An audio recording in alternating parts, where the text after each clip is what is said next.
ስንቶቻችንን በዱባ ኬክ መስራት እንደሚቻል በአጃና በዱባ ኬክ መስራት እንደሚቻል የምናውቀው እናውቃለን ይሄን ነገር? ሰላም ተከታዮቼ፣ እኔ ብላል ይባላለሁ። የምኖረው ፍራንክፈርት ነኝ። ፐርሰናል ፊትነስ አሰልጣኝ ነኝ። የምግብ ፕላን ጽፋለሁ። እንዲሁም ፍራንክፈርት ዙሪያ ላይ የሚኖር ክብደትን መቀነስ የሚፈልግ የስፖርት ፕላን እንዲጻፍለት ወይም ደግሞ ከኔ ጋር መስራት የሚፈልግ ከፕሮፋይል ላይ በታች ስልክ ቁጥር ያለ እዛ ላይ ኮንታክት ልታደርጉ እንችላላችሁ። እንዲሁም ኮመንት ላይ የፈለጋችሁትን ነገር መጠየቅ ትችላላችሁ ማለት ነው። በዱባና በአጃ የሚሰራውን ኬክ አብረን የምናይ ይሆናል። ተከታተሉኝ። አልዞ ይሄኛው አጃ ነው። አጃውን እንትኑን ኬኩን ገዝተነው ቤት መፍጨት እንችላለን። ይሄ ዱባ ነው፣ የምታዩት ዱባ ነው። ይሄ ዱባ ፈጭቼው ነው። ይሄኛው ደግሞ ኮኒግ ፍሬሽ ኬዝ ይባላል። በማንኛውም ሱቅ ላይ ሱፐርማርኬት ላይ በተለይ ጀርመን ላይ የምትኖሩ ታገኙታላችሁ። በጣም ፕሮቲን አለው። 2 እንቁላል አለኝ። ይሄኛው ደግሞ ቀረፋ ማለት ነው። ይሄኛውን ቀረፋ 1 ማንኪያ በላይ ላይ እንጨምራለን ማለት ነው። ያው ይሄ ዱባ ነው። ማር 1 ማንኪያ እንጨምራለን። ከዛ በኋላ እንግዲህ የሚሆነውን አብረን እናያለን ማለት ነው። ኦኬ ሌትስ ጎ። ይሄኛው የተፈጨ ዱባ ነው ማለት ነው። ቅድም እንዳሳየዋችሁ ይሄ የአጃ የተፈጨ ቤት ነው የፈጨሁት። ክኩን ገዝቼው ማለት ነው። ይሄኛው እንግዲህ ያው ያልኳችሁ ኬዜ ነው ወይም ደግሞ በአማርኛ ምን ልበላችሁ አይቬ ማለት ነው። ይሄን አንድ ላይ ይሄ በጣም ነገር ግን በጣም ትላንትና ኦንላይን ላይ ሳስረዳ ነበረ። በጣም የሚገርም ፕሮቲን ያለው ኬዜ ነው። ከዛን እንቁላላችን 2 እንቁላል እንጨምራለን ማለት ነው። በላይ ላዩ 2 እንቁላል ቅርፊት እንዳይገባብን እንጠንቀቅ። ከዛ በኋላ ይሄኛውን ደግሞ ይሁት ቀረፋ ነው። 1 ማንኪያ በላይ ላዩ እጨምራለሁ ማለት ነው። 1 ማንኪያ በላይ ላይ እንጨምራለን። በጣም ስላነሰኝ ትንሽ ልጨምርበት።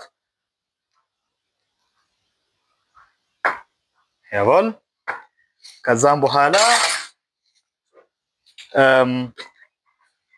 አንድ ደግሞ የሾርባ ማንኪያ ማር በላይ ላዩ እንጨምራለን ማለት ነው። አሁን አዘጋጅተነው በእንደዚህ አይነት መልኩ ተዘጋጅቷል ማለት ነው።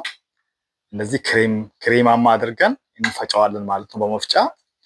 አሁን ይሄን ኬካችን ወደ ኬክ እንትናችን እንገባለን ማለት ነው። ከዛ ያው የተዘጋጀ የኬክ እንትን አለ። እሱ ላይ ኖርማል ወይ ዘይት እንዳይዝብን ዘይት ነገር ኦሊቭ ዘይት፣ ሌላ ዘይት እንዳትጠቀሙ። እኔ ሁሉ ጊዜ ኦሊቭ ዘይት ነው የምለው፣ ምክንያቱም ለጤናችን ስለሆነ ማለት ነው። ጤናችን መጠበቅ ስላለበት ኦሊቭ ዘይት ምን ብንጠቀም የተሻለ ነው። ያው አውቃለሁ ውድ ነው፣ ግን ያው አንዴ ከገዛነው ለብዙ ጊዜ ይጠቅመናል ማለት ነው። ዘይት አናብዛ፣ እሱም ቢሆን ማብዛት የለብንም። አሁን ከዛን ያው እዚህኛው ላይ እኛ ከፈለግን በላይ ላዩ የምንወደውን ነገር መጨመር እንችላለን። እኔ ግን አሁን ምንም ልጨምር አይደለም። ከዛን ያው ይሄን ይመስላል ማለት ነው። ይሄን ይመስላል። በእንደዚህ አይነት መልኩ አዘጋጅተነው ፎርማችን ላይ እንከተዋለን ማለት ነው።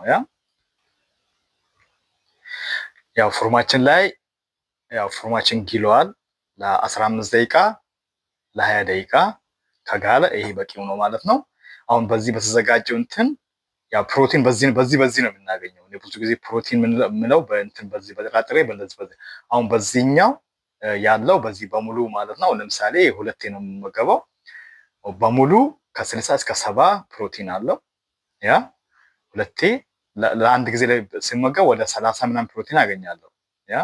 ካሎሪን ደግሞ እስከ 1200 እስከ 1300 ካሎሪን አለው ማለት ነው። ሁለቴ አካፍዬ ሲበላው ወደ 600 ካሎሪን አገኝበታለሁ ማለት ነው ኢንሻአላህ። አሁን ፎርማችን ላይ እንከተዋለን ማለት ነው። ፎርማችን ግሏል ማሻአላ። ከዛ ሰው ከተዋለን 20 ደቂቃ እንጠብቃለን ማለት ወይ 15 ደቂቃ ያ እስክላሽተን ኦኬ አሁን ደርሷል ማለት ነው። አብረን እናየዋለን።